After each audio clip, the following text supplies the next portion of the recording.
나의 모든 것 대신 그 하나님을 높여 찬양합니다. 우리 고백합시다. 나는 주만 높이리. 나는 주만 높이리. 결코 내 맘 변치 않네.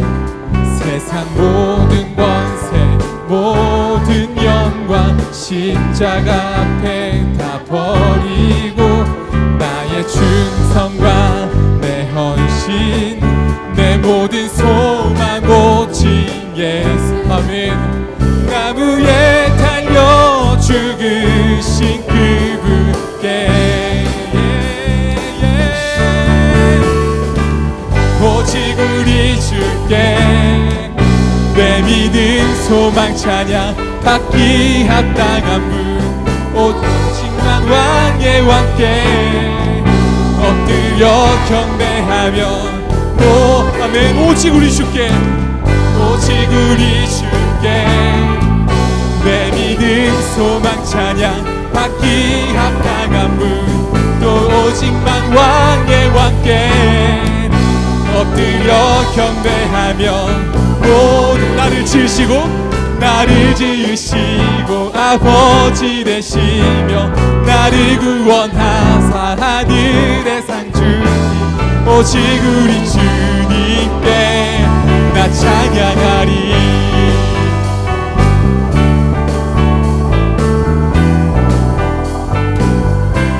나 찬양하리. 우리 한 번 더 고백할까요? 나는 주만 높이리.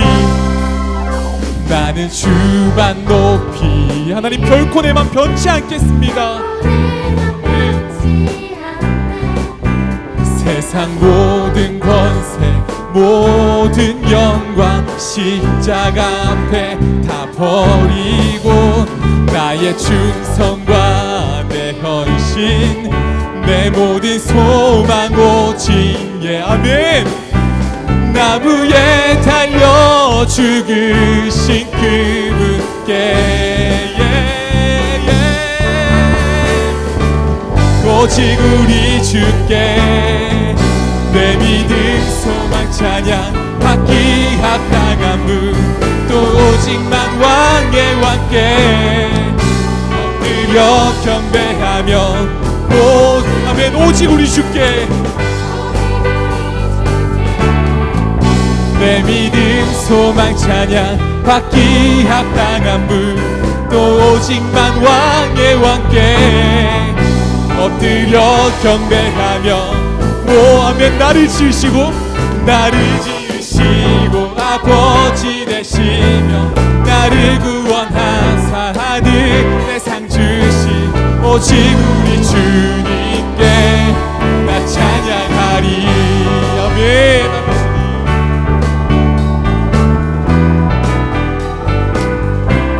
나 찬양하리.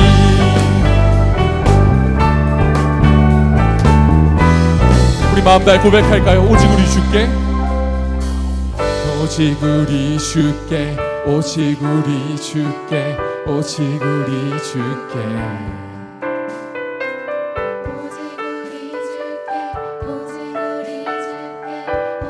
아멘. 우리 소리 높여 찬양합시다. 오직 우리 주께 오직 우리 주께 오직 우리 주께 오직 우리 주께 나 찬양해.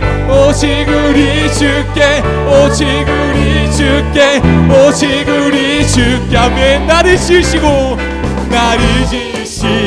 아버지 되시며 나를 구원하사 하늘의 상 주신 오직 우리 주님께 나 찬양하리.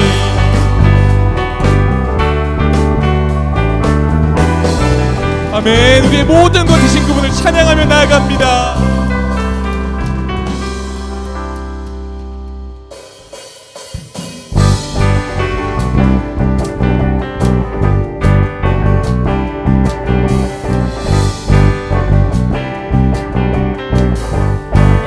일으키며 찬양합시다. 주님의 임재 앞에서, 주님의 임재 앞에서, 권능의 날개 아래서 그의 능하신 행동을 이날 찬양. 아멘. 주님의 임재 앞에서, 주님의 임재 앞에서, 권능의 날개 아래서 그의 능하신 행동을 이날 찬양. 아멘. 주의 나라, 주의 나라, 주의 권세 찬양 주의. 아멘.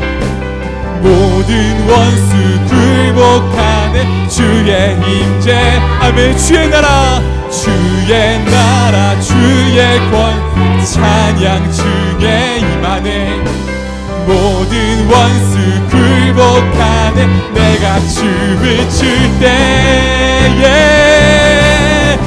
달처럼 춤을 추면서 전심으로 춤을 즐거워하라. 모든 만물들아 찬양하라. 영원히 영원히. 다윗처럼 전심으로 주를 즐거워하라. 모든 만물들아 찬양하라. 영원히 영원히. 우리 한 번 더 선포합시다. 주님의 임재 앞에서, 권능의 날개 아래서 그의 능하신 행동을 인하여 찬양해. 아멘. 주님의 임재 앞에서, 권능의 날개 아래서 그의 능하신 행동을 인하여 찬양. 아멘. 선포합니다. 주의 나라, 주의 나라, 주의 권세 찬양 주의 임하네. 모든 원수 굴복하네 주의 임재. 아멘. 주의 나라, 주 하나님 이곳에 임하시옵소서. 주님 모든 원수 굴복한 내가 춤을 출 때에. 아멘. 다윗처럼 춤을 추면서 전심으로 주를 즐거워하라. 모든 만물들아 찬양하라. 영원히. 아멘. 다윗처럼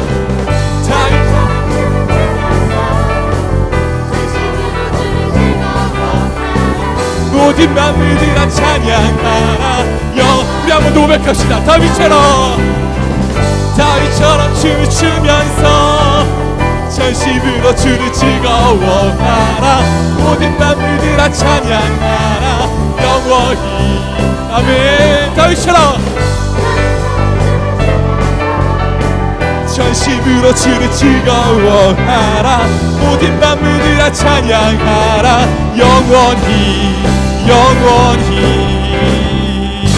아멘. 우리 예배하게 하신 그 놀라우신 이름을 찬양합니다.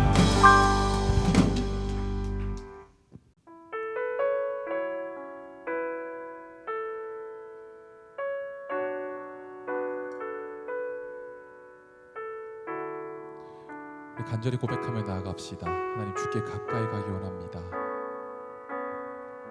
주께 가까이 날 이끄소서. 간절히 주님만을 원합니다. 채워주소서. 주의 사랑을 진정한 찬양 드릴 수 있. 아멘. 주께 가까이, 주께 가까이 날 이끄소. 하나님 간절히 주님만을 원합니다. 하나님 임하셔서 채워주시옵소서. 채워주 주의 사랑을 진정한 찬양 드릴 수 있. 우리 한 번 더 고백합시다. 주께 가까이, 주께 가. 하나님 날 이끄소서. 날 이끄소서. 간절히 주님만을 원합니다. 채워주소서.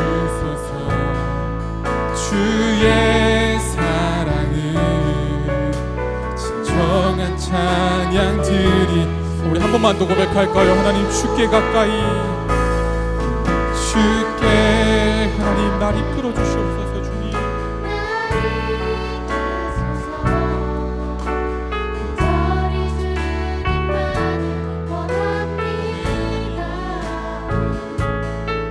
채워주 주의 사랑을, 진정한 찬양 드리수. 아멘. 목마른 나의 영혼, 목마른 나의 영혼, 주를 부르니 나의 맘 만져 주소서. 주님만을 하나님 주님만을 더 원합니다. 나의 맘 만져 주. 아멘. 목마른 나의 영혼, 목마른 나의 영혼, 주를 부르니 나의 맘 만져 주소서. 아멘. 하나님 주님만을 원합니다. 더 원합니다. 나의 맘 만져. 아멘. 하나님 간절히 선포합시다. 목마른 나의 영혼, 주를 부르니 나의 맘 만져 주소서. 주님만을 원합니다. 더 원합니다. 나의 맘 만져 주소서. 목마른 나의 영혼, 주를 부르니 나의 맘 만져 주소서. 하나님 주님만을 더 원합니다. 더 원합니다. 나의 맘 만져 주소서. 시간만 함께 기도하며 나아가길 원합니다. 하나님 우리가 어떤 상황, 하나님 어떤 모습, 하나님 어떤 환경이라도 하나님 나 주님만 높이길 원합니다. 하나님 근데 그게 우리의 힘과 우리의 능력으로 되지 않아요. 하나님 우리 주께 더 가까이 가기 원하니 하나님 찾아오시고 만나주셔서 하나님 진짜 하나님 한 분이면 충분한 삶을 살아갈 수 있게 하나님 은혜 베풀어 주시옵소서. 우리 한번 함께 기도하며 나아갑시다. 기도합니다. 하나님 찾아와 주세요. 하나님 만나주세요. 하나님 만나주세요. 하나님 만나주세요. 하나님 더 알기 원해요. 하나님 더 알기 원해요. 하나님 한 분이면 충분합니다. 하나님 세상의 그 어떤 것이 아니라 하나님 세상의 권세와 하나님 세상의 물질과 하나님 좋은 대학과 좋은 학교와 좋은 직장이 아니라 하나님 한 분이면 충분합니다. 다 함께 기도하겠습니다. 살아계신 하나님, 여기 온라인 예배에 청소년들이 함께 모였습니다. 하나님도 함께 해주시기를 원합니다. 저희들만의 예배가 아니라 하나님이 받으시는 참된 예배가 되기를 진심으로 원합니다. 코로나 팬데믹 전에도 말씀의 은혜를 주셨던 하나님께서 지금 이 순간에도 여전히 동일한 은혜를 베풀어 주실 줄 믿습니다.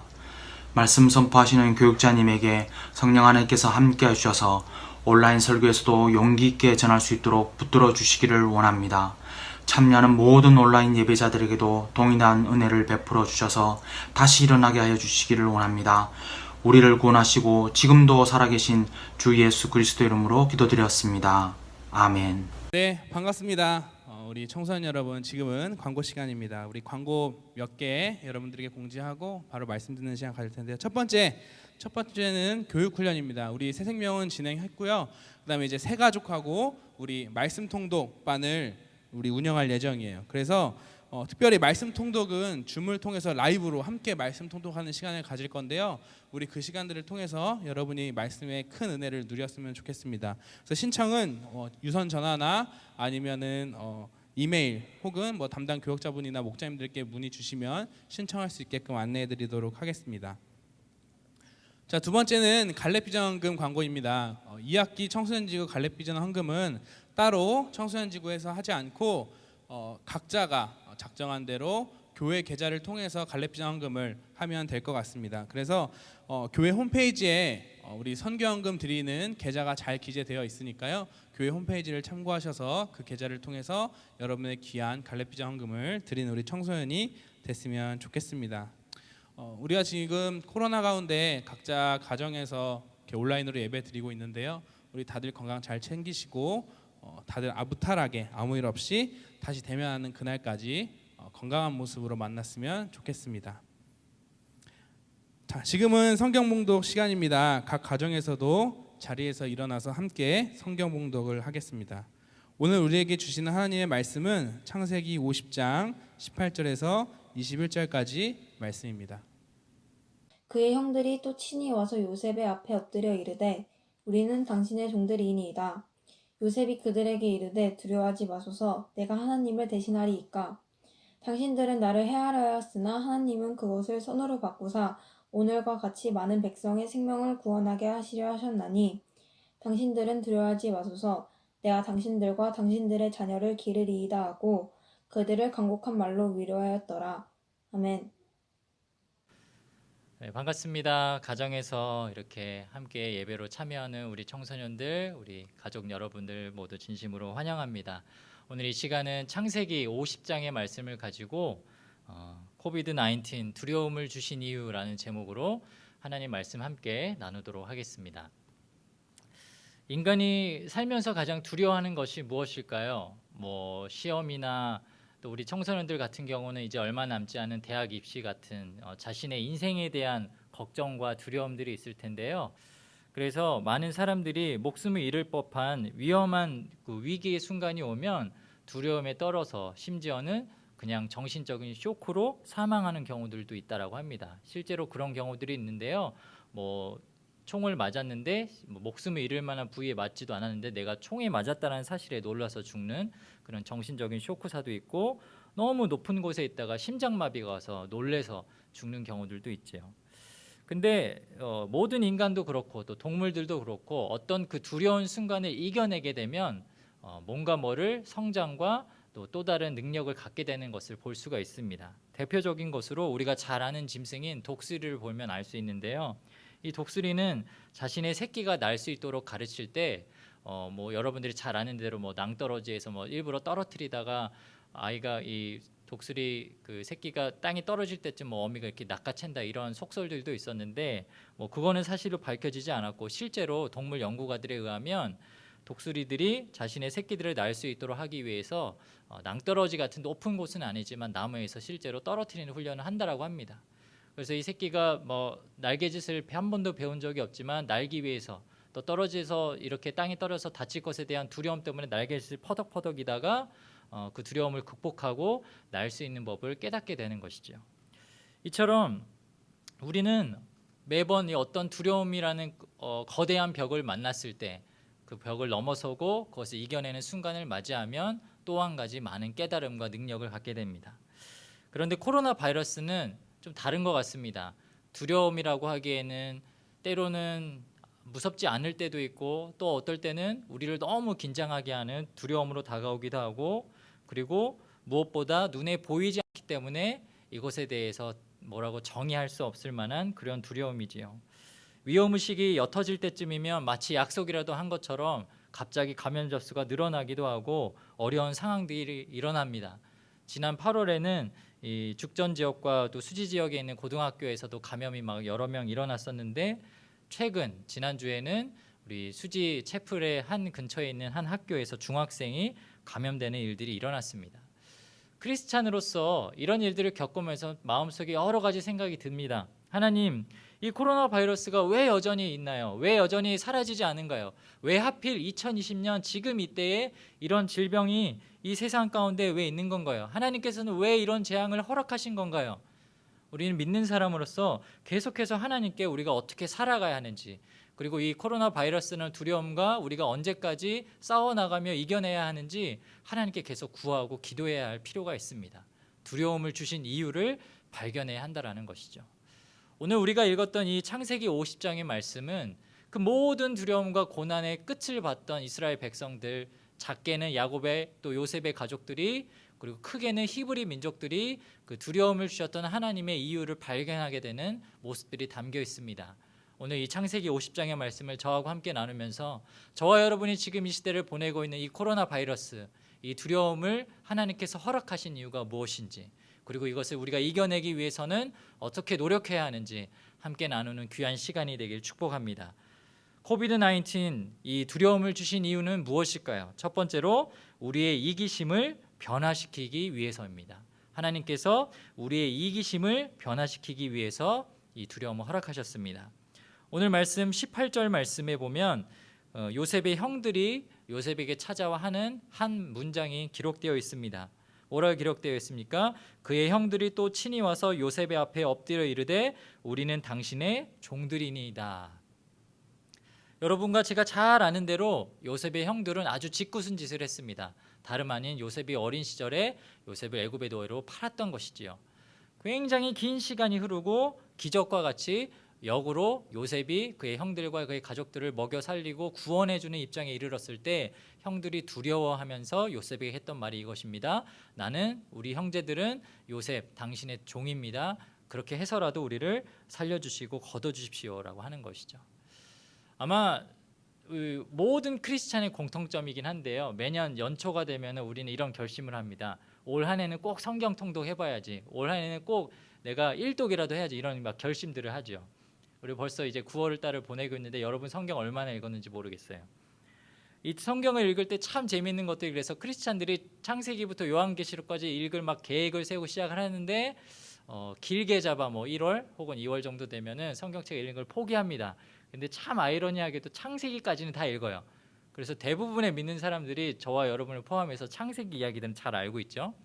이 창세기를 읽으면서 이 마지막 50장에 나오는 요셉의 가족들에 대한 이 마지막 결말이 기록되어 있는데, 사실은 우리가 오늘 말씀을 읽은 요셉이 주인공이기도 하지만 저는 개인적으로 창세기의 한 절반 정도는 주인공이 야곱인 것 같습니다. 왜냐하면 야곱이라는 한 아버지, 그의 자식들에 대한 이야기가 막 퍼져 있는데 자식들의 얘기를 들어보면 그 모든 원인과 결과가 야곱이라는 한 사람에게서 도출된 것이기 때문입니다. 실제로 창세기 나오는 야곱 집안의 사람들은요, 인생의 고난을 겪기 전에 굉장히 이기적인 모습을 보여줍니다. 그런데 그 대표적인 사람이 누구냐면 요셉의 아버지인 야곱입니다. 이 야곱은 어렸을 때부터 욕심이 굉장히 많았던 사람입니다. 여러분과 제가 잘 아는 대로 팥죽 한 그릇을 쑤어서 형 에서의 장자권을 빼앗았고요. 삼촌지 라반에게서 나올 때도 귀중품을 몰래 챙겼고요. 야복강 나루터에서 하나님과 씨름을 하는데도 계속해서 나를 제발 축복해달라, 내가 잘 먹고 잘 살게 해달라, 이렇게 굉장히 세상적인 가치를 두고 살았던 이기적인 사람이었습니다. 그리고 그가 결정적으로 이기적이었던 것은 자식을 사랑하는 데 있어서도 이기적이었다라는 거예요. 창세기 37장에 보면 이 요셉을 형들이 애굽의 노예로 팔아 넘긴 다음에 아버지에게 와서 거짓말을 합니다. 야곱에게 와서 그의 입었던 채색 옷에다가 짐승의 피를 묻혀가지고 요셉이 뛰어놀다가 짐승에게 물어 뜯겨가지고 죽어버렸다. 그래서 우리가 묻어주고 왔다라고 거짓말을 하죠. 자기가 사랑하는 아들이 이렇으니까 아버지가 얼마나 슬프겠습니까? 근데 좀 그 부분을 읽다 보면 조금은 우리가 이해할 수 없는 장면이 나옵니다. 창세기 37장에 보면 34절 35절에 이런 장면이 나와요. 야곱은 너무나 슬퍼서 자기 옷을 찢고 거친 배로 허리를 묶었습니다. 야곱은 아들의 죽음 때문에 오랫동안 슬퍼했습니다. 여기까지는 정상적이죠. 야곱의 모든 아들과 딸들이 야곱을 위로하려 했지만 야곱은 위로를 받으려 하지 않았습니다. 야곱이 말했습니다. 나는 울다가 죽어서 내 아들에게로 갈 것이다 하며 야곱은 아들 요셉을 위해서 울었습니다. 여러분, 이 장면이 지금 어떤 장면인지 이해가 되세요? 자신의 아들을, 물론 사랑하는 아들을 잃은 것에 대해서 슬퍼하고 애통할 수 있습니다. 막 옷을 찢으면서 막 울 수도 있죠. 근데 문제는 무엇이냐면 다른 형제들이 와가지고, 다른 자식들이 와가지고 아버지 슬퍼하지 마세요, 괜찮아요, 저희가 있잖아요, 힘내세요 하는데, 보통의 정상적인 여러분의 엄마 같으면 그래 우리 같이 한번 이겨내보자, 기도하자, 이럴 거 아니에요. 근데 야곱이 뭐라고 얘기하냐면 나는 그냥 여기서 계속 울다가 죽어서 어제 그제 죽은 야곱 곁으로 갈 거야. 니들 다 가버려. 니들은 내 자식 아니야. 마치 아버지가 이렇게 굉장한 편애를 하고 있었다라는 거예요. 그런 아버지를 보면서 그 아버지 밑에선 자랐던 자식들이 얼마나 이기적이었겠어요.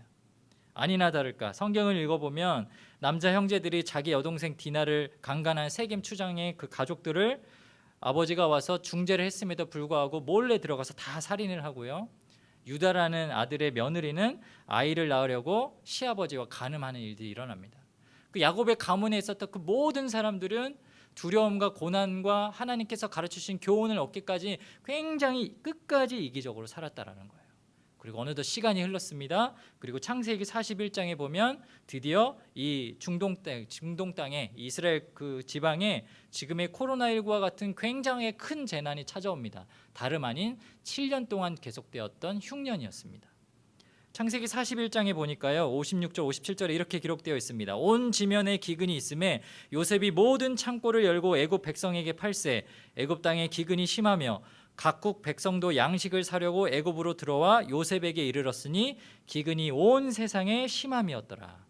얼마나 기근이 심했냐면 먹을 것이 없고 막 굶어 죽으니까 겨우겨우 알아내서 애굽이라는 땅에 그래도 먹을 것이 있더라 해서 사람들이 막 지금으로 표현하면 난민처럼 애굽 땅으로 들어간 겁니다. 아니나 다를까 야곱과 그의 가족들도 예외가 아니었습니다. 애굽의 위 지역에 살았던 가나안 지역에 살았던 야곱의 가족들도 내려가죠. 창세기 42장에 보면 그때 야곱이 애굽에 곡식이 있음을 보고 아들들에게 이르되 너희는 어찌하여 서로 바라보고만 있느냐. 야곱이 이르되 내가 들은즉 저 애굽에 곡식이 있다 하니 너희는 그리로 가서 거기서 우리를 위하여 사오라. 가서 애굽에 있는 양식을 돈을 두고 가서 좀 사오라는 겁니다. 우리가 먹고 살기 위해서. 근데 여기서도 야곱의 이기적인 장면이 나와요. 4절에 보니까 야곱이 요셉의 아우인 베냐민은 그의 형들과 함께 보내지 아니하였으니 이는 그의 생각에 재난이 그에게 미칠까 두려워함이었더라. 이게 무슨 말이냐면 야곱의 12아들 중에 한 명인 요셉은 죽었다고 생각해서 잃었죠. 나머지 11명이 남아있어요. 그 11명 중에 가장 막내가 베냐민이라는 아들이에요. 베냐민을 제외하고 나머지 10명은 싸그리 다 애굽에 보냈다라는 거예요. 근데 베냐민은 보내지 않죠. 보내지 않은 이유가 뭐라고요? 4절에 보니까 그의 생각에 재난이 그에게 미칠까 두려움이었더라. 이게 무슨 상황이냐면 자식들 보고 야 니네 가가지고 뭐 좀 일 좀 해와. 아 근데 막내는 가지 마. 막내는 고생하면 안 돼. 막내는 간이 외국 갔다가 뭐 다치면 안 돼. 우리 막내는 소중하니까. 지금까지도 뭐 몇십 년이 흘렀음에도 불구하고 이 야곱이라는 사람의 이기적인 모습, 성정이 여전히 변하지 않았다라는 것입니다. 그렇습니다. 야곱은 굉장히 이기적이었습니다. 우리를 위하여 양식을 사오라. 우리가 살고 죽지 아니하노라. 우리라고 말하면서 결국 그 내면 속에는 자신이 요셉처럼 사랑하는 아들 베냐민만 아끼고 있는 모습을 보이고 있는 것이죠. 그래서 나머지 10명의 형제들이 요셉을 만나러 갑니다. 그리고 그 결론의 마지막 이야기가 우리가 읽었던 50장에 나오는 오늘 우리가 읽은 말씀인 거예요. 42장부터 50장까지의 이야기를 이 짧은 시간 안에 목사님이 다 설명할 수는 없지만 대충 이런 일이 일어납니다. 요셉이 그 10명의 형들이 온 것을 보자마자 한눈에 알아봅니다. 아, 저 사람들이 나를 몇십 년 전에 20년 전에 나를 버렸던 게 형들이구나 한 번에 알아봐요. 그리고 그들을 다시 한번 시험을 하는데 어떤 시험을 하냐면 그 형들이 20년 전에 나를 미워해서 이기적으로 나를 버렸을 때처럼 아직도 여전히 이기심 많고 지들만 알고 그런 나쁜 형들인지 시험을 해봅니다. 2가지 시험을 합니다.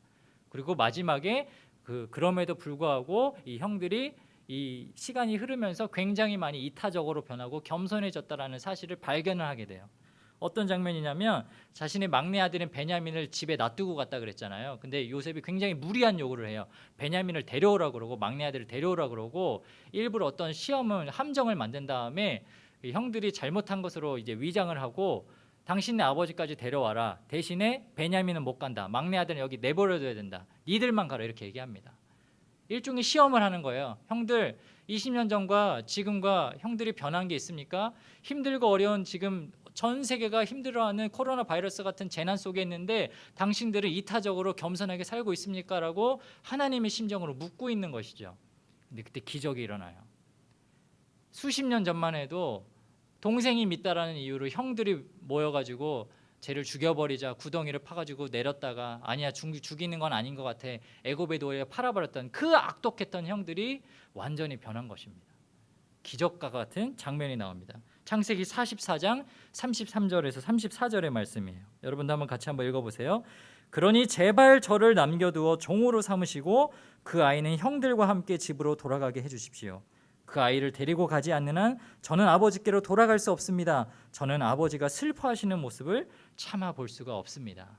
이 말씀은 지금 요셉이 하는 말이 아니고요.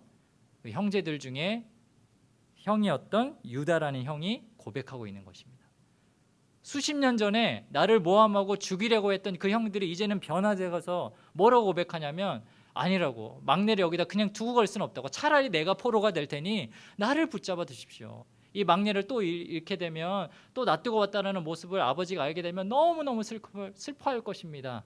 이타적이고 겸손한 모습으로 변했다라는 것이죠. 참 신기합니다. 두려움은요, 고난은요, 저와 여러분이 하나님 앞에서 저의 정말 민낯을 드러내는 어떤 한 필터 같은 역할을 합니다. 그때 그 사람의 믿음이 드러나고 그 사람의 아주 바닷가 같은 성품이 다 드러나는 것이죠. 고난 속에 있을 때 인간이란 존재는 아주 그 하찮은 그 인간의 본성이 다 드러날 수밖에 없는 거예요. 근데 신기하게 고려움과 그 두려움과 고난 속에 있었던 요셉의 형제들이 이제는 변화되어서 겸손한 모습으로 변했다라는 것이에요. 제가 즐겨보는 TV 프로그램이 하나 있는데 아내하고 이제 월요일날 쉬는 날이 되면은 방구석 일렬이라는 그 영화를 리뷰해주는 프로그램을 제가 즐겨봅니다. 지난주에 그 한번 봤던 그 회차에서 재난 영화 특집으로 해가지고 두 가지 영화를 서로 비교를 했습니다. 하나는 영갓이라는 우리나라에서 개봉했던 영화고요. 다른 하나는 더 임파서블이라는 외국 영화였어요. 이 영갓이라는 영화는 이 기생충을 소재로 한 픽션 영화예요. 가짜입니다. 허구로 만든 시나리오를 써서 만든 제작한 영화인데 내용이 뭐냐면 한 제약회사가 자신이 부당한 이익을 책임지려고 일부러 이 벌레에 기생하는 영가시를 변종으로 만들어가지고 사람에게 옮도록 합니다. 그래서 사람들이 막 갈급해하고 막 물을 찾으려고 하다가 막 목숨을 잃고 막 엄청나게 재난으로 수많은 사람들이 막 죽어요. 그때 그 제약회사가 자신이 남아있는 약을 팔려고 특허권을 팔아넘기고 아주 큰 이익을 챙기려고 이 나쁜 짓거리를 했던 것이죠. 근데 제가 영화에서 가장 기억에 남는 장면이 뭐냐면 이 주인공인 김명민이라는 배우가 나오는데 이 배우가 약사로 나오거든요. 근데 자기가 약사인데 자기 가족들도 그 영가시에 감염이 된 거예요. 근데 이 약사의 양심으로는 온 국민을 살려야 한다라는 그 이타심적인 그 양심이 기본적으로 깔려 있는데 지금 눈앞에 자기 자식하고 아내들이 막 죽게 생겼으니까 너무너무 막 이기적으로 변하고 두려운 거죠. 영화에 어떤 장면이 나오냐면 막 어떻게 수소문을 해가지고 이 처방약 겨우겨우 살 수 있는 그 약을 몰래 구합니다. 뒷구멍을 이제 구한 거죠. 사실 그것도 잘못된 장면이죠. 근데 약을 몰래 가지고 이제 집에 가려다가 한 너무너무 갓난아기 같은 어린아이가 그 감염이 돼가지고 막 그 모습을 보고 안타까워가지고 몰래 약을 하나를 빼서 딱 주려는데 그 장면에서 사람들이 그걸 본 거예요. 그래서 막 그 배우가 들고 있는 약을 막 가져가려고 막 수십 명이 달려들어서 그걸 뺐고 마지막에 영화가 이제 슬로우 장면을 보여주는데 그 약이 막 밟혀가지고 부서져서 가루만 남아서 그걸 막 놓고 막 목 놓아 우는 장면들이 있습니다. 반면에 이 더 임파서블이라는 영화는 실제로 있었던 우리 실화를 바탕으로 한 영화인데 2004년에 태국에서 일어났던 그 쓰나미 사건, 그때 일어난 실화를 바탕으로 한 겁니다. 헨리와 마리아라는 스페인에 사는 가족들이 12월에 이제 크리스마스를 기념해서 휴가를 갔다가 쓰나미를 만나서 이 리조트에 살던 사람들이 다 그냥 뭐 리조트 다 부서지고 실제로 실종되기도 하고 수많은 사람들이 막 목숨을 잃습니다. 가족들도 5명이었는데 다 뿔뿔이 흩어졌어요. 엄마랑 큰아들이 남고 나머지 두 아들과 아빠는 이렇게 흩어집니다. 근데 이 태국에 말도 안 통하는 외국인들이 다 휴양객으로 놀러 왔다가 이 피난민 보호소 같은 데 다 흩어져가지고 침대에 누워가지고 몸도 못 추스리고 더군다나 1인 여행객이 아니라 다 가족으로 왔는데 너나 할 거 없이 옆에 침대에 있는 사람, 뭐 뒤에 있는 사람 다 똑같은 사연이 있는 거예요. 다 뭐냐면 다 가족을 잃어버린 거예요. 옆에 있는 사람은 엄마를 잊어버렸고 옆에 있는 사람은 아내를 잊어버리고 누구는 자기 자식을 잃었고 다 똑같은 슬픔 속에 있는 거예요.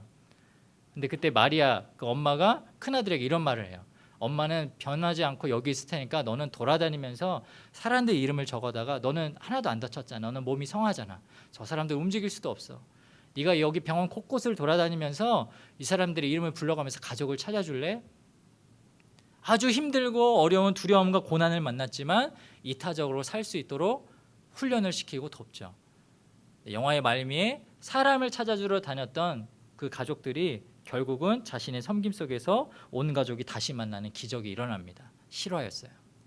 사랑하는 여러분, 너무나도 미안한 얘기지만요, 여러분에게 들려주고 싶지 않은 절망적인 이야기지만, 미안하지만 죄송하지만 우리가 살아가는 동안요, 두려움과 고난은 절대로 끝나지 않습니다. 하나님이 이 세상을 만들어 주시고 이 세상 가운데 행복과 즐거움과 우리 가운데 기쁨만 주시기를 원하시기도 하시지만, 때로는 이 고난과 두려움을 우리 삶 속에서 계속해서 남아있게 하시는 이유는 우리의 이기적인 모습들, 우리의 죄된 모습들, 우리 가운데 없애야 할 그 나쁜 모습들을 하나님께서 지워내기 위해서 훈련을 시키신다라는 거예요. 상황은 변하지 않습니다. 코로나19가 언제 끝날지 우리는 알 수가 없습니다. 백신이 언제 나올지도 알 수가 없고요. 코로나19가 끝나면 또 다른 바이러스 코로나20이 나올지도 모르겠어요. 그래서 저와 여러분이 어떠한 두려움과 고난 가운데 있든지 간에 서로를 돌아보는 그런 크리스찬이 되었으면 좋겠습니다. 많은 사람들이 교회를 비난하고 믿는 사람들을 비난하고 교회를 비난할 때, 그래도 우리가 하나님을 믿는 사람으로서 주변에 있는 친구들과 가족들을 사랑으로 돌볼 수 있는, 우리의 이기심을 버려낼 수 있는 저와 여러분이 되기를 주님 이름으로 축복합니다. 두 번째로, 이 코로나 바이러스, 이 두려움을 주신 이유는 무엇일까요? 그 두 번째 이유는 하나님께서 우리가 하나님을 더 가까이 하길 원하시기 때문입니다. 이 두려움을 통해서 우리가 하나님을 더 가까이 하기 원하시기 때문이에요. 오늘 말씀 19절과 20절 말씀을 다시 한번 읽어보겠습니다. 요셉이 그들에게 이르되 두려워하지 마소서, 내가 하나님을 대신하리이까? 당신들은 나를 해하려 하였으나 하나님은 그것을 선으로 바꾸사 오늘과 같이 많은 백성의 생명을 구원하게 하시려 하셨나니. 아멘. 하나님이 우리에게 두려움을 주시는 이유는 우리가 하나님만 매달리고 하나님만 바라보고 하나님께 더 가까이 가도록 우리를 훈련시키시기 원하기 때문입니다. 작년이었던 것 같습니다. 작년 여름 수련회를 앞두고 있는 얼마 전에 2019년 7월이었어요. 이제 7월 셋째 주였죠. 저희가 이제 올투 수련회를 갔었는데, 제 수련회 가기 3주 전이었던 것 같은데 갑작스럽게 교통사고를 당했습니다. 제가 살면서 다시는 경험하고 싶지 않은 교통사고였어요. 뭐냐면 제가 이렇게 신호를 대기하고 서 있는데 뒤에서 차가 정말 세게 달려가지고 그냥 팍 박았어요. 브레이크도 안 밟고, 그 이제 가해 차량의 그 차주분이 그 장애가 좀 있으셨던 분이셨어요. 그래서 인지를 했으나 몸이 이렇게 바로 반응을 못 하셔가지고 정말 그 흰색 산타페 차량이 제 차를 그냥 팍 들이받았습니다. 그래서 차가 이제 막 뒤에가 완전히 막 쑥 들어가고 저도 막 허리로 충격 팍 받았죠. 근데 다른 교통사고를 그 전에도 당했을 때는 사실 그렇게 막 두렵지 않았는데, 그 다음에 후유증 같은 게 생겼는데, 제가 뭐냐면 지금도 사실 그래요. 1년 정도가 지났는데 제가 차를 이렇게 신호를 대기하거나 운행 중에 자꾸 저도 모르게 이렇게 백미러를 통해서 뒤에 차가 어느 정도 속도로 달려오나 저도 모르게 체크를 하는 거예요. 왜냐면 그때 가만히 서 있다가 이 뒤에서 받은 충격이 너무너무 세가지고 저도 모르게 트라우마가 생긴 거죠. 그래서 희한하게 이렇게 막 빨간불에 저는 신호 대기하고 있는데 뒤에 있는 뭐 큰 차들이 속력을 안 줄이는 거나 뭐 속력을 이렇게 빨리 안 줄이고 제가 느끼기에 좀 빨리 다가오는 것 같잖아요. 그럼 저도 모르게 막 겁이 나는 거예요. 그래서 막 운전하다가 막 이렇게 찌릿찌릿 닭살 돋은 적도 있습니다. 근데 제가 이 두려움을 어떻게 극복하려고 여러 가지 방법을 생각해 봤는데 방법이 없어요. 운전하는 내내 내가 운전하든 내가 남의 차에 타든 심지어 뭐 대중교통을 이용하든 자동차라는 운송수단을 타는 순간까지는 제가 계속해서 이 어떤 이 두려움이 있을 것 같습니다. 한 가지밖에 기도할 수밖에 없는 거죠. 하나님, 제가 이 두려움을 이겨낼 수 있도록 도와주세요. 인간적으로 제가 할 수 있는 일이 아무것도 없습니다라고 고백할 수밖에 없는 거예요. 이처럼 두려움은요, 고난은요, 우리가 하나님을 찾고 하나님께 기도하고 하나님께 매달리게 하는, 사실은 하나님 입장에서는 아주 좋은 교육과 훈련의 수단입니다. 두렵지 않으면 하나님을 찾지 않고 하나님께 기도하지 않느냐? 맞습니다. 솔직히 그렇죠, 여러분. 우리가 힘들지 않으면, 우리가 두렵지 않으면, 우리가 편안했을 때보다는 더 하나님께 기도하지 않죠. 그러나 이 말은 반은 맞기도 하고 또 반은 틀린 말이에요. 왜냐하면 정확하게 얘기하면 두렵지 않아서 우리가 행복해서 하나님을 찾지 않는다라고 정의 내릴 수는 없지만, 더 정확하게는 왜 우리가 두려우면, 왜 우리가 고난 가운데 있으면 하나님을 찾느냐? 하나님을 찾고 하나님께 기도할 때 우리는 자연스럽게 내 죄를 고백하고 회개하는 습관이 일어나기 때문입니다. 우리 구원받는 프로세스가 그렇게 만들어졌기 때문이에요. 여러분 생각해 보세요. 우리가 어떻게 구원을 받습니까? 예수 그리스도가 나의 죄를 위해서 죽었음을 인정하고 그리고 나서 우리가 신앙 고백으로서 가장 먼저 하는 게 뭐예요? 예수님께서 나의 죄를 위해서 십자가에 못 박혀 죽으심을 믿습니다. 예수 그리스도의 이름으로 나의 죄를 고백합니다. 하나님 용서해 주세요. 용서라는 이 매개체, 내가 회개한다라는 이 통로를 통해서만 하나님께 갈 수 있기 때문에 자연스럽게 두려움과 고난은 우리가 회개하는 모습으로 이어진다라는 겁니다. 오늘 그런 의미에서 이 50장의 말씀은 어떻게 보면 큰 의미에서 하나님이 인간이라는 존재를 구원해 주실 때 나오는 그 과정의 모습이 그대로 담겨 있어요. 왜냐하면 형들이 뭐라고 고백해요? 형들이 요셉에게 잘못했습니다. 용서해 주세요. 우리가 당신의 종인입니다. 회개하는 고백의 장면이 나오죠. 사실은 창세기 45장에서 요셉이 형들을 처음 만났을 때 그리고 형들에게 자신이 요셉이라는 장면을 그거를 이제 커밍아웃 했을 때 실은 20년 전에 자기를 노예로 판 것에 대한 용서를 하는 장면이 나와요. 창세기 45장에 보면 요셉이 형들에게 이르되 내게로 가까이 오소서 나는 당신들의 아우 요셉이니 당신들을 애굽에 판 자라. 당신들이 나를 이곳에 팔았다고 해서 근심하지 마소서 한탄하지 마소서 하나님이 생명을 구원하시려고 나를 당신들보다 먼저 보내셨나이다. 여러분 생각해 보세요. 입장 바꿔서 여러분이 어디 막 사기를 치고 막 그랬는데 당사자가 와가지고 괜찮아요. 저 사기친 거 괜찮아요. 저는 다 이제 용서합니다. 저한테 거짓말했던 거, 저를 미워했던 거 괜찮습니다. 하나님께서 제 마음을 위로해 주셨어요. 이제 그냥 저라고 친하게 지내요. 여러분 굉장히 불편하지만 요셉은 어쨌든 그렇게 일단락 지었어요. 근데 오늘 50장에 와서 완전히 다른 장면이 나와요. 15절에 보니까 요셉의 형제들이 그들의 아버지가 죽었음을 보고 말하되 요셉이 혹시 우리를 미워하여 우리가 그에게 행한 모든 악을 다 갚지는 아니할까 하고 그동안 이 요셉이 애굽으로 다 가족들을 다 불러 모았을 때라는 야곱이라는 그 아버지, 부모라는 이 가족을 결속시키는 이 주체가 있었는데 아버지가 죽고 나니까 언제 그냥 그랬냐는 듯이 복수를 할 수 있잖아요. 그러니까 너무 두려운 겁니다. 근데 그 두려움은 분명히 제가 말씀드린 대로 요셉이 괜찮다라고 이야기를 했음에도 불구하고 왜 두려움이 있느냐? 요셉의 형들이 하나님께나 요셉에게 진정으로 회개하는 장면이 그 전까지 없었기 때문이에요. 창세기 45장에 요셉이 처음 그들에게 용서한다라고 괜찮다라고 얘기했을 때 즉각적으로 형들이 그 앞에서 하나님 앞에서 회개한다라든지 요셉에게 진정으로 사과하는 장면이 기록되어 있지 않습니다. 굉장히 시간이 흘러서 이 창세기 마지막 장에 이르러서 야곱의 그 아버지가 죽은 이후에나 되어서 드디어 진심으로 회개하는 장면이 나온다는 거예요. 네, 여러분 놀라지 마세요. 그 회개를 통해서 그 용서를 통해서 다시 한번 그들이 하나님 앞에 올바를 서게 된 믿음의 가족으로 변화가 됩니다. 하나님 앞에 제대로 회개하지 않고 내가 죄가 있음에도 불구하고 하나님께 제대로 나아가지 않는 사람들은요, 우리는 다 양심이 있는 존재이기 때문에 절대로 하나님과 가까워질 수 없습니다. 내가 죄가 있으면서 내가 죄를 끌어안고 있으면서 하나님께 가까이 나간다? 이것은 거짓말이고 불가능한 일인 것입니다. 그래서 요셉은 오늘 자신에게 용서를 구하는 자신의 형제들에게 나한테 회개하는 것이 아니라 하나님께 고백하고 하나님을 공경하라고 이렇게 고백합니다. 요셉이 그들에게 이르되 두려워하지 마소서 내가 하나님을 대신하리이까 당신들은 나를 해하려 하였으나 하나님은 그것을 선으로 바꾸사 오늘과 같이 많은 백성의 생명을 구원하게 하시려 하셨나니 내가 하나님을 대신하리이까 라고 고백했는데 오늘 쉬운 성경에는 이렇게 기록되어 있습니다. 하나님만이 하실 수 있는 일을 내가 어떻게 하겠습니까? 하나님이 여러분을 용서하실 수 있지 저는 용서할 수 있는 자격이 없습니다. 저는 똑같은 죄인입니다. 하나님이 당신을 품어주실 것입니다. 형님들 저는 괜찮습니다. 하나님께서 우리의 악들을 우리의 죄악들을 선한 일로 하나님께서 바꾸셨습니다. 놀라운 고백을 일으키고 가족이 회복되고 형제들과의 관계가 회복되고 궁극적으로는 하나님과의 관계가 회복되는 기적이 일어났다라는 거예요. 맞아요. 두려움은 고난은 우리 가운데는 너무나도 큰 아픔과 가슴의 상처로 다가올 수 있지만 결국은 궁극적으로는 하나님께 더 가까이 나아갈 수 있게 하는 하나님의 훈련법이라는 거예요. 마지막으로 한 가지 이야기를 들려드리고 같이 기도하는 시간을 가졌으면 좋겠습니다.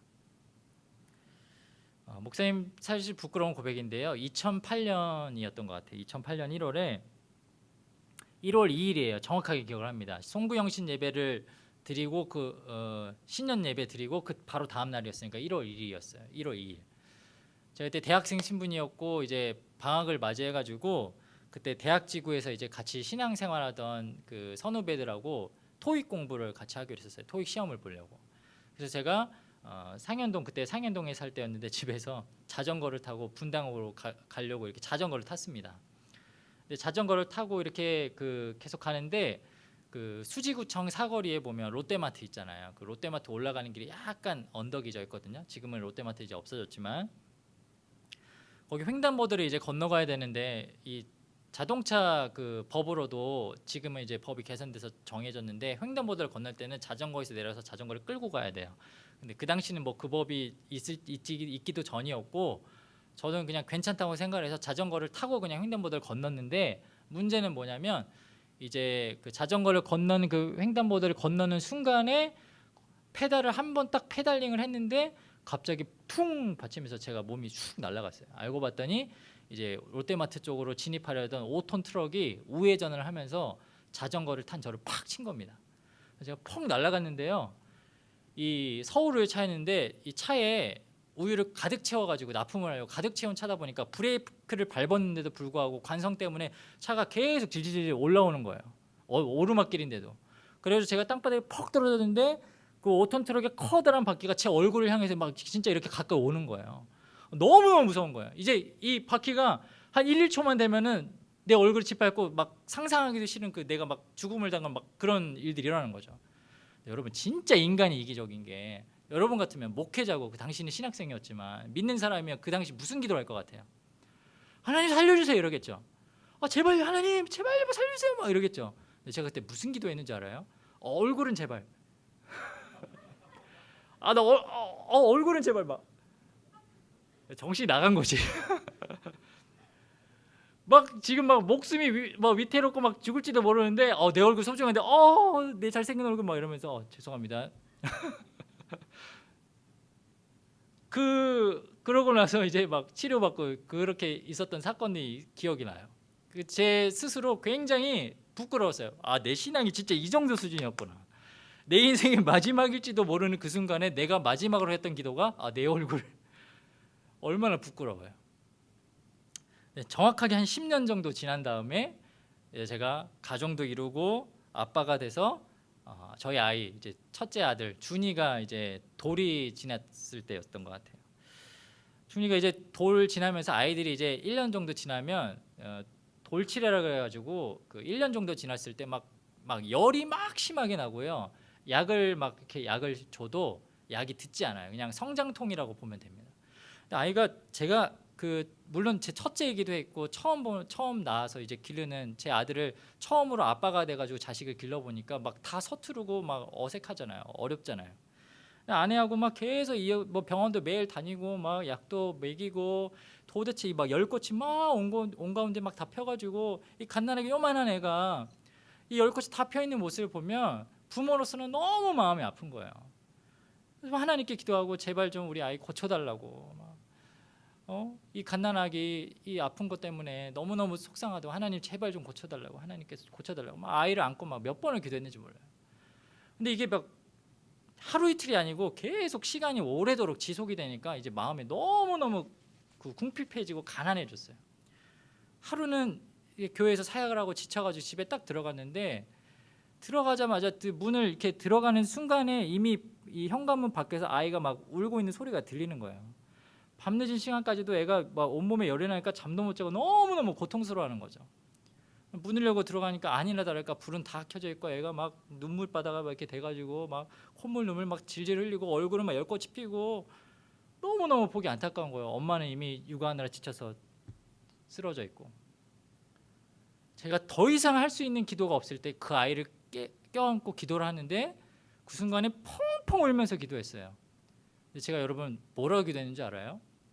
제발 주님 좀 고쳐달라고, 뭐 내가 대신 아팠으면 좋겠다고, 뭐 하나님 이 아이만 고쳐주시면 제가 뭐 하나님께 모든 걸 제 생명을 바치겠다, 이런 이성적인 기도가 나오잖아요.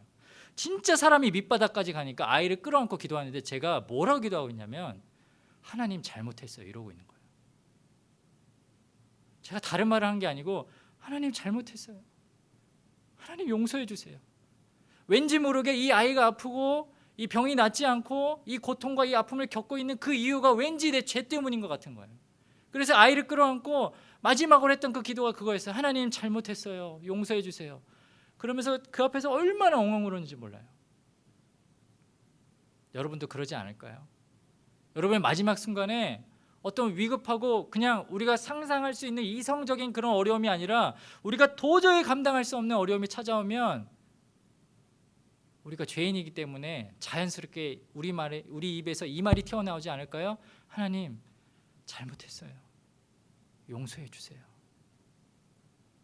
그런데 신기하게도 두려움과 고난을 통해서 하나님이 저와 여러분에게 듣고자 하는 말씀이 그거예요. 하나님 잘못했어요. 용서해 주세요. 우리가 잘 아는 역대하 7장 14절 말씀엔 그래서 이렇게 기록되어 있습니다. 내 이름을 일컫는 내 백성이 그들의 악한 길에서 떠나 스스로 낮추고 기도하여 내 얼굴을 찾으면 내가 하늘에서 듣고 그들의 죄를 사하고 그들의 땅을 고칠지라.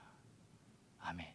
사랑하는 여러분, 코로나 바이러스가 지속되는 이유, 여러 가지 이유, 하나님의 계획이 있겠지만 그 중에 하나는 분명히 이것일 거예요. 우리가 회개하고 우리 모습을 반성하고 하나님께 돌아가길 원하고 기다리고 계신 것입니다. 사랑하는 여러분, 저와 여러분 삶 가운데 또 다른 두려움과 또 다른 고난과 수많은 어려움들이 여러분 가운데 찾아올지 모릅니다. 그때 그 속에서 그 문제를 해결하려고 하나님 나 좀 도와달라고 나 좀 봐달라고 기도하기 전에 우리의 죄 때문에 우리의 잘못 때문에 이 일들이 일어났을지도 모른다라는 우리의 진심 어린 회개가 있기를 주님의 이름으로 축복합니다. 이 두려움을 통하여서 고난을 통하여서 하나님 앞에 절망하며 쓰러지며 엎드려져만 있는 것이 아니라 우리가 읽었던 이 역대하 7장의 말씀처럼 우리가 하나님 앞에서 우리의 악한 길들에서 떠나서 우리가 스스로 엎드리고 기도하며 하나님 얼굴을 부르짖을 때에 우리를 회복시키기 전에 우리의 죄를 먼저 용서해 주시는 하나님, 우리를 회복시켜 주시는 하나님, 그리고 마침내 우리를 행복하고 거룩한 땅으로 인도하시는 우리의 땅을 고쳐주시는 하나님의 역사를 볼 수 있는 우리 청소년 지구 모든 우리 학생들, 우리 가족들 될 수 있기를 주님의 이름으로 축복합니다. 우리 함께 기도하겠습니다.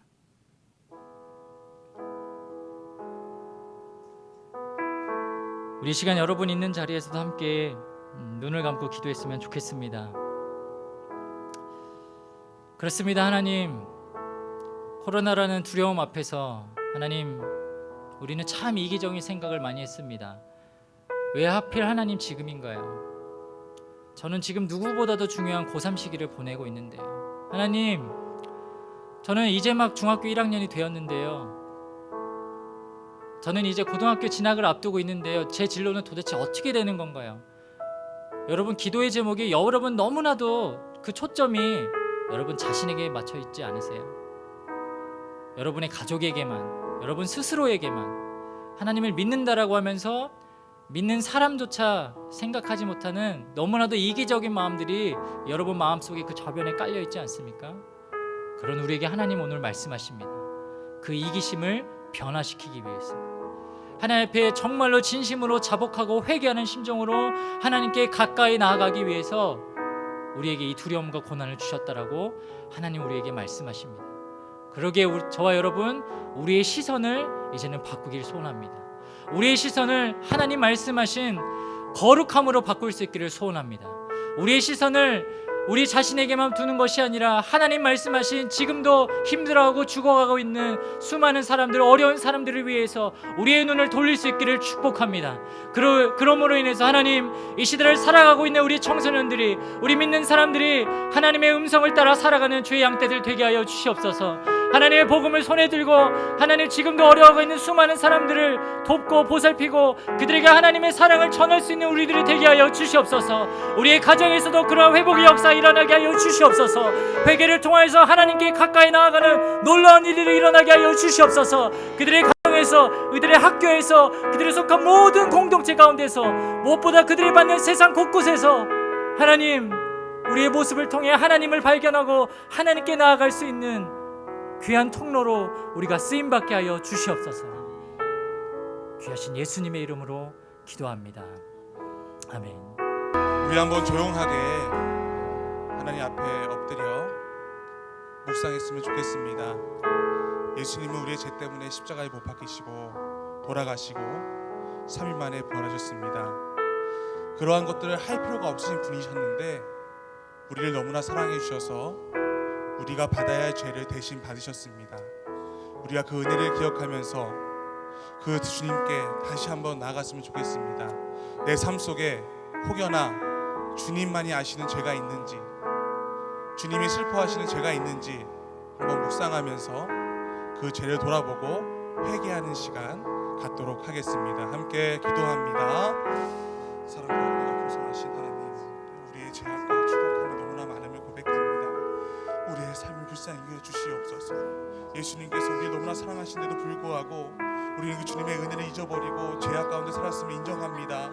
나의 추악함과 더러움을 용서하여 주시옵소서. 주님의 말씀대로 살지 못한 이 종을 용서하여 주시옵소서. 나의 이기심을 주님 불쌍히 여주시고 다시 일어나 주님 거룩한 그 길을 향해 나아가는 주의 백성 될 수 있도록 주여 인도하여 주옵소서. 일하시고 행하시고 기도합니다. 거룩한 자만이 하나님 앞에 설 수 있음을 기억하며 우리의 모든 회개를 받으신 하나님께 감사하며 우리 이 시간 찬양했으면 좋겠습니다. 그 주님께서는 우리의 회개를 받으실 뿐만 아니라 우리의 삶을 안전으로 또 우리의 삶의 모든 부분에 은혜로 채우실 것임을 믿어 심치 않습니다. 우리 내용은 안전해. 우리 함께 마음 다해서 고백하도록 하겠습니다. 내 아버지 그 품 안에서, 내 아버지 그 품 안에서 내 영혼은 안전합니다. 주 손길로 내 삶을 안으시니 그 평강이 나를 덮습니다. 나 비록 넘어지며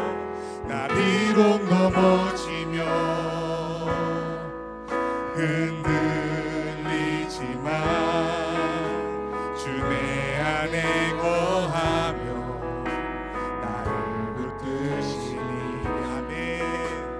내 생각을 주께로 돌리고 주시는 평강의 옷을 입습니다. 주 약속 안에서 내 영혼 평안해. 내 뜻보다 크신 주님의 계획 나 신뢰해. 두려움 다 내려놓고 주님만 의지해. 주 안에서 우리 한 번 더 고백합니다. 나 비록 넘어지고 흔들려도 주님 안에 거하기를 소망합니다. 나 비록 넘어지며 흔들리지만 안에 거하며 나를 붙드시니 아멘. 내 생각을 주께로 돌리고 주시는 평강의 옷을 입습니다. 아멘이십니까? 아멘. 주 약속 안에서 내 영혼 평안해. 내 뜻보다 크신 주님의 계획 나 신뢰해. 두려움 다 내려놓고 주님만 의지해.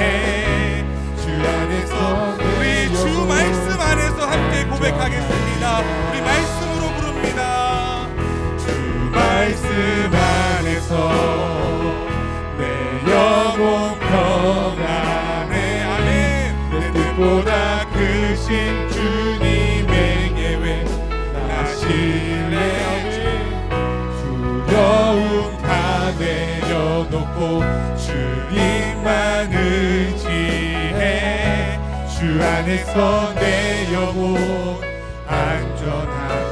안전합니다. 여러분 이 창의 가사 여러분 신앙의 고백으로 받아들이십니까? 그 은혜를 기억한다면 여러분 지금 여러분 우편에 또 좌편에 앞에 뒤에 함께 하시는 주님을 바라보면서 기도했으면 좋겠습니다. 마음 다해서 기도했으면 좋겠어요. 시편 18편에 의지하면 주님은 우리의 피할 바위시오, 우리의 산성이시오, 우리의 모든 것 되신다고 말씀합니다. 그 은혜들을 기억하면서 우리 주님께 진심으로 기도합시다. 지금도 여전히 고통 가운데 있는 가정들, 어려움을 겪고 있는 많은 성도님들, 또 그리고 교회 밖에 있는 믿지 않는 하나님의 백성들 주님이 기억하시길 소원합니다. 두려움과 고난 속에서 우리가 우리의 이기심을 버리고 우리의 죄성을 주님 앞에 고백하며 회개함으로 하나님께 더 가까이 나아가길 원한다라는 귀한 말씀을 주셨습니다.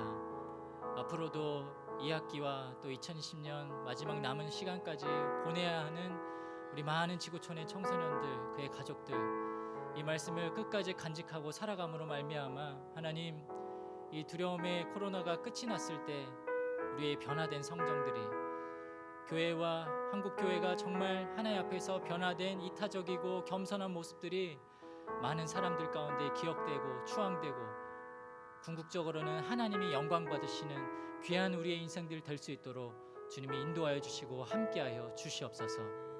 이제는 우리 주 예수 그리스도의 은혜와 하나님의 사랑과 성령의 교통하심이 오늘 이 코로나19라는 두려움과 고난을 겪으며 이기적인 모습을 주님 앞에서 이타심으로 변화되어지고 무엇보다 하나님 앞에 죄로 가득했던 인생들을 거룩함으로 변화되어지기로 약속하고 결단하는 거룩한 주의 백성들에게 귀한 예배를 드리며 주님 앞으로 나아오길 소원하는 우리 청소년들과 그의 가정들에게 앞으로 지금부터 영원까지 하나님의 은혜와 사랑이 가득하기를 주님의 이름으로 축원하며 기도합니다.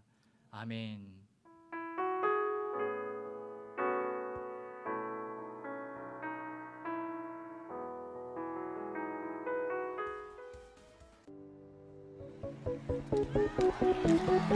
Come on, put 'em together.